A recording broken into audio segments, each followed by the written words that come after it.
بسم اللہ الرحمن الرحیم۔ اسلام سے قبل مقدس پہاڑی صفا و مروہ پر رکھے گئے دو بت جنہیں انسانوں نے خود اپنے ہاتھوں سے نہیں تراشا تھا بلکہ یہ حقیقی انسان تھے اور اللہ کے نازل کردہ عذاب کی وجہ سے بت بن گئے تھے۔ آخر انہوں نے کیا گناہ کیا تھا؟ اللہ نے انہیں کیوں ایسا عذاب دیا جو آنے والوں کے لیے عبرت کا نشان بن گئے؟ تاریخ میں کئی ایسے واقعات ملتے ہیں جنہوں نے کعبے کی بے حرمتی کی، اللہ نے انہیں تباہ و برباد کر دیا۔ ان واقعات میں سے ایک مثال اصحاب و نائلہ ہیں۔ اصحاب بن یالا اور نائلہ بنت زید قبیلہ بنی جرہم کے ایک مرد و زن تھے۔ نائلہ ایک حسن کی دیوی یعنی حسین و جمیل لڑکی تھی جو یمن کے ایک علاقے میں رہتی تھی۔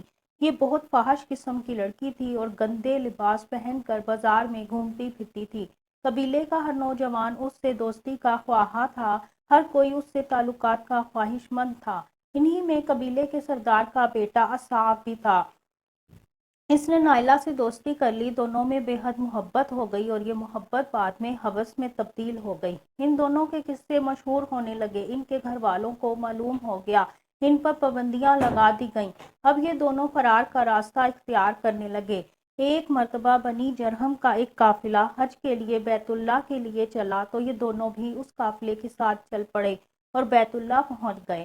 اب انہیں جب بھی موقع ملتا یہ زنا میں مشغول ہو جاتے۔ ایک دن خانہ کعبہ میں تنہائی دیکھ کر یہ دونوں گندے کام میں لگ گئے۔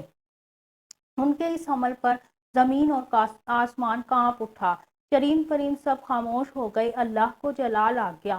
اور اسی اثنا میں جب وہ دونوں برہنہ حالت میں زنا کر رہے تھے ان کی روحیں قبض کر لی گئیں۔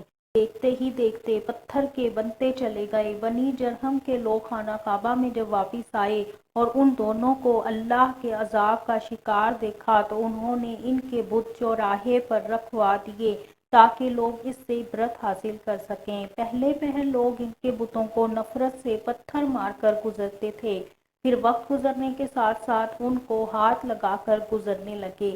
کچھ عرصہ بعد ان بتوں کو صفا و مروہ کی پہاڑی پر رکھ دیا گیا۔ ایک دو نسلوں تک تو یہ سلسلہ ایسے ہی چلتا رہا، پھر لوگوں نے ان سے عبرت حاصل کرنے کے بجائے ان کی تعظیم شروع کر دی۔ زمانہ جہالت میں عربوں میں وہ محبت کے دیوی اور دیوتا مانے جاتے تھے، لوگ ان کی داستانیں فخر سے بیان کرتے۔ 5ویں صدی تک یہ دونوں عربوں میں بڑے بت مانے جانے لگے اور لوگ ان کے آگے سجدے کرتے اور قربانی پیش کرتے تھے۔ نبوت کا سورج نکلا اور یہ علاقہ اس سے چمک اٹھا۔ 10 ہجری میں حضرت محمد صلی اللہ علیہ وآلہ وسلم نے مکہ فتح کیا اور خانہ کعبہ میں رکھے گئے بت توڑ ڈالے۔ پھر آپ صلی اللہ علیہ وآلہ وسلم صفا و مروہ پر تشریف لے گئے اور اصحاب اور نائلہ کا بت بھی اپنے ہاتھوں سے توڑا۔ ہم نے دیکھا کہ اصحاب و نائلہ کے بت بطور عبرت رکھے گئے تھے مگر شیطان نے لوگوں کو گمراہ کر دیا۔ ہونا تو یہ چاہیے تھا کہ ان کے کام پر لعنت کی جاتی مگر وہ محبت کے دیوی دیوتا بن گئے۔